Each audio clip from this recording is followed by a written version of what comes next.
Welcome to Sports Banter. This is Bryce, and only Bryce because Luca is out with some real life commitments. But today we're here with baseball, and don't worry, I got you with the news. So first, the Atlanta Braves outfielder Marcell Ozuna is out for 6 weeks due to an injury to his ring finger and his middle finger in Tuesday's game against the Boston Red Sox. This really sucks because he's one of the better hitters for that Atlanta Braves team, and Wednesday's game, they had to play a man short, which sucks for them because they need, players to be on the field to be competitive. So, this injury to Ozuna is going to hurt them, especially since they're in the thick of things in the NL East division. They're third right now, but it's pretty much anyone's division because the Mets are not truly ahead of everyone yet in that NL East division. Next, we have some Yankees news as pitcher Corey Kluber is now out for 2 months with a right shoulder injury. And I know Luca, a huge New York Yankees fan, really does not like this news, as Corey Kluber is one of the better pitchers for this team. He's the second ranked pitcher for this team, according to Baseball Reference. And he's behind Garrett Cole in, that ranking system. And the Yankees are neck and neck with the Red Sox and the Rays for the competition to be on the top of the AL East. So this injury hurts them bad. And some other really bad news, it's the New York Yankees first baseman, Voit, who just came back from a torn meniscus. He's back on the injured list. This time it's for a right oblique strain. And it's really just terrible to hear given that he was in the MVP race last season. And now it seems he's kind of fallen off a cliff, given this second injury. Unfortunately for him, we don't know when he's coming back. Or at least that's what I've seen. If I find any updates, it'll be posted in the video or in the description below. So next, we're going to talk about some more, uplifting news. As the Toronto Blue Jays designated hitter, Vladimir Guerrero Jr. is having a really, really good season. I think it could be a career year for him. And I really got this idea, to check him out because I saw him on MLB's Instagram a couple times and I'm like, man, this dude, I kind of only know him from just hearing about him on MLB's Instagram. That's how, me being a first year guy in the MLB, that's how I kind of stay connected with action all around the Major League Baseball world, And I realized that this guy actually hit 5 home runs in the past week, which is insane. And looking further, he's gonna have a career year in his brief MLB stint. In his third year, he's already gotten more home runs than he ever has in a season. I think he has. You can see it on the screen how many home runs he has right now. It's insane. And he also has the 5th best batting average in the MLB. He's one of the reasons that the Toronto Blue Jays are, afloat with a positive record in the AL East. But, they're 4th in the division, which sucks for them. I mean, they are not near the Yankees, Red Sox, and Rays in terms of, competition for the AL East. But, baseball is a long season. It's a long season for these players, long season for these teams. Anything can happen with baseball. So next we're going to talk about the primetime matchup. Of course, I'm referring to Tuesday night's big ESPN game between the LA Dodgers and the Houston Astros. Some might call it a rematch from their World Series appearance just a few years ago. And this game was a good way to try and steal viewers from the NBA playoffs.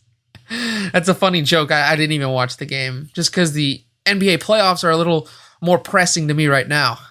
But seriously, it was a great matchup between two baseball teams. And, not watching the game, I had to look at the box score, had to see what happened.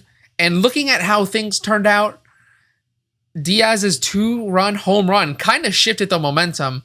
Although there was a home run before, there was a kind of an RBI play before that, technically gave the Astros the lead. But that Diaz's 2-home run performance kind of sealed the deal, kind of shifted the momentum straight into the Astros corner, and no more trash can banging for these Astros beating the Dodgers 5-2.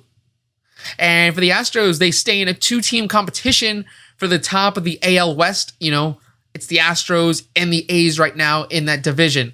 For the Dodgers, they drop a game and a carousel, I like to call it, that I talked about last week in the episode that wasn't released with, the Padres and the Giants and the Dodgers kind of crisscrossing who's going to be first, who's going to be second, who's going to be third. Obviously, as the season goes on, this is going to be more distinguished, and one team is definitely going to be on the top, or hopefully. I mean, it could stay like this the entire MLB season, and that would create some great drama in the NL West. But one thing is for certain, the Dodgers' next series is against the San Francisco Giants. So that's a series to look out for. And it's going to be extremely important for the NL West standings. Last thing we're going to talk about before we get to the stats is the Pittsburgh Pirates. As you saw, Wednesday, May 27th. If you haven't seen it on Twitter already, we'll put a link in the description. But, oh my gosh, it's the craziest play I've ever seen. And I just can't believe the Pittsburgh Pirates. So it's 2 outs, right? And this guy, J.V. Baze of the Chicago Cubs, hits a ball. I think he goes to shortstop. They throw it right to first. And instead of the first baseman tapping the bag, he's trying to chase down Baze.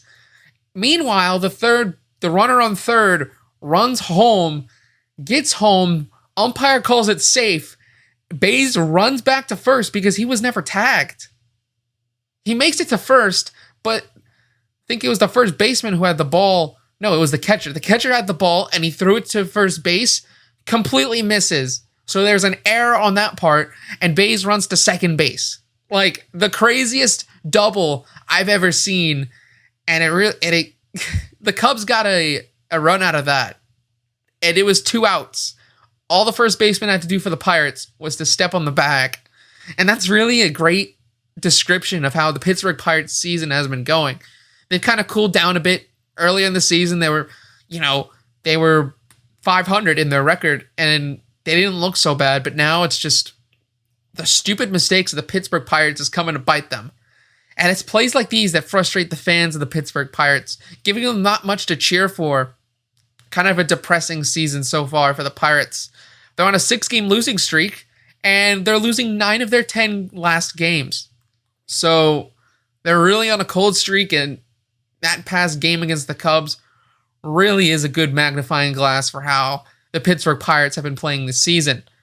I'm confident they're going to be one of the worst teams in baseball, and I think they're a lock to be the last in their division, because I can't see the Cincinnati Reds getting on the Pirates level, especially after their performance on Wednesday against the Chicago Cubs. Now, like I said, before we go, we're going to look at the stats, kind of go over the highlights of one of the better players in the MLB. For the batting average leaders, we have Jesse Winker of the Cincinnati Reds in the lead. Jack Flaherty has 8 Ws for the St. Louis Cardinals. So those are the batting leaders and the pitching leaders. Like I said before, Vladimir Guerrero Jr. is tied with Aldalis Garcia of the Texas Rangers for home run, the most home runs. The leading ERA man, no, it is not Danny Duffy. It's Jacob deGrom of the New York Mets. Probably the only quality pitcher for the Mets, unfortunately for them. Most RBIs goes to Rafael Devers of the Boston Red Sox with 43. In terms of saves, Mark Delancon of the San Diego Padres has 17, leading the league. And then finally, we're going to go with hits. Adam Frazier of the Pittsburgh Pirates, 64 hits, right in front of Nick Costanzo with 61. And then strikeouts, by a long shot, Shane Bieber's leading the league. The only guy over 100, he's at 110. That is all this week for baseball. Hopefully next week we have more people here, and it'll be a great time. But until next time, we'll see you all in the next video.